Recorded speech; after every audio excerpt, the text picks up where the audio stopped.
नमस्कार साथियों, स्वागत है आप सबका हमारे चैनल पर। साथियों, एक बहुत ही बड़ा अपडेट निकल कर आया है।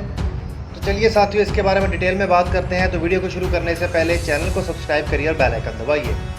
साथियों, अंडमान निकोबार के ऊपर जो इंडियन नेवी द्वारा बनाई गई स्ट्रिप है उसको और ज़्यादा लंबा किया जाना है।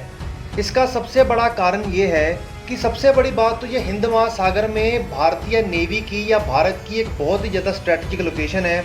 और दूसरी सबसे बड़ी बात ये है कि ये स्ट्रेट ऑफ मलक्का के बहुत ज़्यादा नज़दीक है। स्ट्रेट ऑफ मलक्का इस एयर स्ट्रिप से सिर्फ 250 किलोमीटर के करीब पे दूरी में है।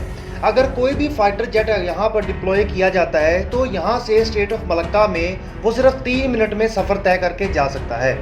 तो ये एक बहुत ही बड़ा खतरा बन रहा है चाइना की नेवी के लिए, क्योंकि जिस तरीके से चाइना बहुत लंबे समय से स्ट्रेट ऑफ मलक्का के ऊपर अपनी नज़रें गड़ा कर रखा हुआ है और यहाँ पर दुनिया का जितना भी व्यापार होता है वो सारा का सारा स्ट्रेट ऑफ मलक्का से होकर गुजर कर जाता है। और सबसे बड़ा पॉजिटिव पॉइंट इस एयर स्ट्रिप का यहाँ पे होने का ये है कि ये उसके बहुत नज़दीक है। दूसरा, जो चाइना की तेल है उसका 80% तेल तो इसी रास्ते से होकर गुजरता है। तो चाइना के साथ युद्ध जैसी स्थिति में भारत कभी भी इसे अपने कंट्रोल में ले सकता है। दूसरी सबसे बड़ी बात यह है कि हमें पता है कि चाइना अपनी नेवी के माध्यम से, सबमरीन्स के माध्यम से रेगुलरली इंडियन ओशन में आता जाता रहता है। कई बार तो जो अपनी वो घुसपैठ करता है वो बिना बताए हुए करता है। अगर एक बार यहाँ पर बहुत बड़ा स्टैब्लिशमेंट नेवी ने या एयरफोर्स ने अपना कर लिया तो ये एक बहुत ही बड़ा बैकलॉग साबित होगा। और चाइना भी इसके ऊपर कुछ टिप्पणी इस प्रकार से दे रहा है कि भारत को ये ना लगे कि चाइना डरा हुआ है, हालांकि उसका डर तो निकल कर आ ही रहा है।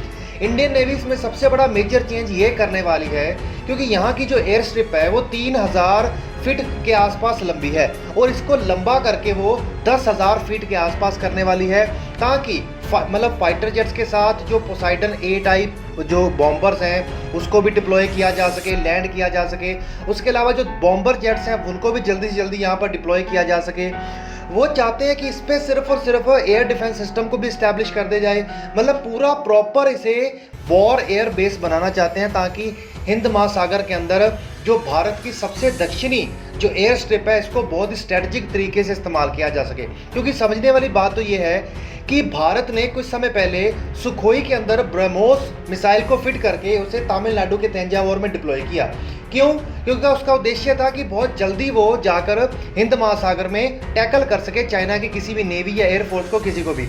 लेकिन इसमें सबसे बड़ा दाव तो ये होगा कि अगर इस एयर स्ट्रिप को बड़ा करके पूरा एस्टैब्लिश्ड बेस बना दिया जाए, यहाँ पर रेडियो टेलीस्कोप लगा दिए जाए, यहाँ पर उनका रेडियो स्टेशन लगा दिया जाए और पूरा का पूरा बेस बना दिया जाए, तो ये उनके लिए सबसे बड़ा टेंशन का सबब शामिल होगा। क्योंकि ये स्ट्रेट ऑफ मलक्का के बहुत नज़दीक है और स्ट्रेट ऑफ मलक्का जो चाइना के जो नेवी के लिए या चाइना के ट्रेड के लिए, चाइना की शिप्स के लिए बहुत ही ज़्यादा स्ट्रेटजिक लोकेशन है। एक बार भारत, क्योंकि आप खुद देखिए कि भारत को घेरने के लिए श्रीलंका, इधर से बांग्लादेश, दूसरी तरफ से म्यांमार या फिर पाकिस्तान देशों के साथ पूरी की पूरी चेन बना रहा है, अपने एयर बेसिस बना रहा है या अपने नेवी के बेस बना रहा है। लेकिन अगर एक बार भारत ने अपना पूरा डिप्लॉयमेंट वहाँ पे कर दिया तो ये चाइना के लिए एक बहुत ही बड़ी चिंता बन जाएगी। सामने आप मैप पे देख भी पा रहे होंगे किस तरह से वो स्ट्रेट ऑफ मलक्का के नज़दीक है। तो ये एक बहुत ही बड़ा और मेजर स्टेप है। और इसी के साथ जो भारत की सरकार है इसको पूरा इंटरनेशनल मतलब नज़र में लाने के लिए यहाँ पर ट्रैवल और टूरिज्म को भी अट्रैक्ट करना चाहती है। वो चाहती है यहाँ पर पावर स्टेशन एस्टैब्लिश किए जाएँ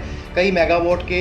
इसके अलावा यहाँ पर एक इंटरनेशनल एयरपोर्ट बनाने की बात चल रही है। अगर एक बार ये बन गया तो यहाँ पर भारत को नहीं बल्कि पूरी दुनिया का ध्यान यहाँ खिंच जाएगा और चाइना के लिए एक बहुत बड़ा टेंशन बन सकती है, क्योंकि ना तो चाइना फिर यहाँ पर अटैक कर पाएगा और ना भारत के फाइटर जेट्स की निगाहों से बच पाएगा।